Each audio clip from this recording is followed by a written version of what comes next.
സുഹൃത്തുക്കളെ, ഇന്ന് പറയാൻ പോകുന്നത് പാട്രിയറ്റ് എന്ന സിനിമയുടെ റിവ്യൂ ആണ്. പാട്രിയറ്റിനെ കുറിച്ച് പറയുകയാണെങ്കിൽ ഈ പ്രൊഡ്യൂസർമാർക്കൊന്നും ഇപ്പോഴും നേരം വെളുത്തില്ല എന്ന് തോന്നുന്നു. ഈ മമ്മൂട്ടിയെയും മോഹൻലാലിനെയും കുഞ്ചാക്കോ ബോബനെയും ഫഹദിനെല്ലാം ഒരുമിച്ചിട്ട് നാലാളിട്ടിട്ട് മൾട്ടി സ്റ്റാർ പടം ഇട്ടിട്ടൊന്നും പണം വരാന്നുള്ള വ്യാമോഹം ഇനി ആർക്കും വേണ്ട. ഈ പാട്രിയറ്റ് 4 പേരുണ്ടായിട്ടും ഒരു 50 കോടി വരെ കളക്ട് ചെയ്യുമെന്ന് തോന്നുന്നില്ല പടം.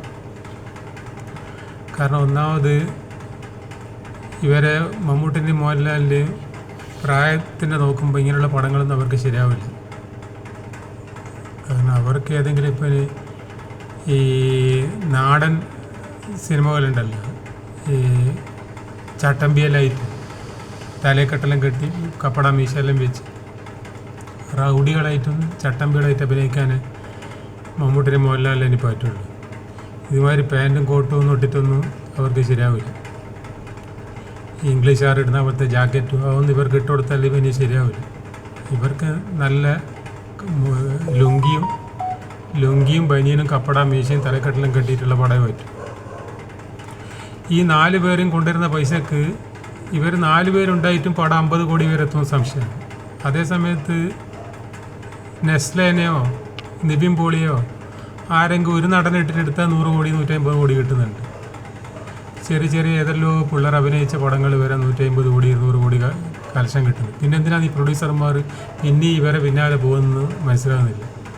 125 കോടിയെല്ലാം ചിലവാക്കിയിട്ട് മമ്മൂട്ടിനെ മോഹൻലാലിട്ടിട്ട് 50 കോടി കിട്ടൂല അതിന്.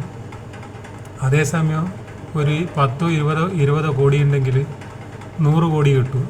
ഏതെങ്കിലും ഒരു നടൻ മതി, നെസ്ലേനോ അല്ലെങ്കിൽ നിവിൻ പോളി, അതുപോലത്തെ വേറെ ആരെങ്കിലും ടോവിനോ എല്ലാം അഭിനയിച്ച അവർക്ക് നല്ലൊരു കഥയുണ്ടായാൽ പടം വിജയിക്കും.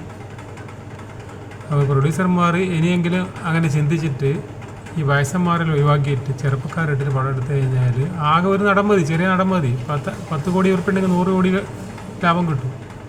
ഇത് 125 കോടി കൊടുത്തിട്ട് ഈ 4 ആളെയും കൊണ്ടുവന്നിട്ട് എന്ത് ചെയ്യാൻ? ഈ 4 ആളെ ഈ 2 വയസ്സന്മാർ 2 ചെറുപ്പക്കാർ 2 ചെറുപ്പക്കാർ മാത്രം മതി. ഈ വയസ്സന്മാരുടെ റോൾ വേറെ ആയിരിക്കും കൊടുത്താൽ മതി. ഏതെങ്കിലും പഴയ നടന്മാരുണ്ടാവില്ല. ഈ മമ്മൂട്ടിയൊക്കെ എടുത്ത റോളിൽ അലക്സിയറോ മോഹൻലാൽ എടുത്ത റോളിൽ വേറെ അലക്സിയറെ പോലത്തെ ആരെല്ലാം ഇല്ല. ഇപ്പം ഒരുത്തനുണ്ടല്ലോ, മറ്റെന്താ അവൻ്റെ പേര്, ഒരു കലാഭവമണിൻ്റെ കൂടെയുള്ള പിന്നെ ഒരാളില്ലേ, പേര് മറന്നുപോയി, എന്ത് പേര്, കലാഭവമണിൻ്റെ കേസിലെല്ലാം കുടുങ്ങിയ ഒരു നടനില്ലേ, പേര് മറന്നുപോയി അയാൾ. അങ്ങനെയുള്ള ആരെങ്കിലും ഇട്ടിട്ട് ഈ പാട്രിയറ്റ് പോലത്തെ സിനിമ എടുത്താൽ മതി. പാട്രിയറ്റ് എന്ന് യൂട്യൂബർമാർക്ക് പാട്രിയറ്റ് എന്നുള്ള പേര് വരാൻ തന്നെ അറിയില്ല. പാട്രിയോട്ട് എന്ന് പറയുന്നത് അല്ല, കണ്ടാളും അങ്ങനെ തന്നെ. സിനിമ കണ്ടിട്ട് ഇറങ്ങുന്ന ആളല്ല, പാട്രിയോട്ട് കണ്ട്. പിന്നെ ഇപ്പോൾ ഇഡിയറ്റിനെ ഇഡിയോട്ട് എന്ന് പറയുന്ന മാതിരി, ഇഡിയറ്റ് എന്ന് എഴുതി കഴിഞ്ഞാൽ അതിന് ഇഡിയോട്ട് എന്ന് വായിക്കുന്ന മാതിരിയാണ് പാട്രിയറ്റ് എന്നുള്ള പേര് പോലും പറയാൻ അറിയില്ല. പാട്രിയോട്ട്, മമ്മൂട്ടിയുടെ മോഹൻലാലിൻ്റെ പാട്രിയോട്ട്. അപ്പോൾ ഞാൻ പറഞ്ഞത്, പിന്നെ ഈ മമ്മൂട്ടിനെ മോഹൻലാലിന് ഇങ്ങനെയുള്ള പടങ്ങൾ ഒഴിവാക്കുക, ചെറിയ പിള്ളേർ ആരും കിട്ടിയിട്ട് പടം എടുക്കുക. അതിനെക്കുറിച്ചൊരു വീഡിയോ ചെയ്താണ്. ഓക്കെ.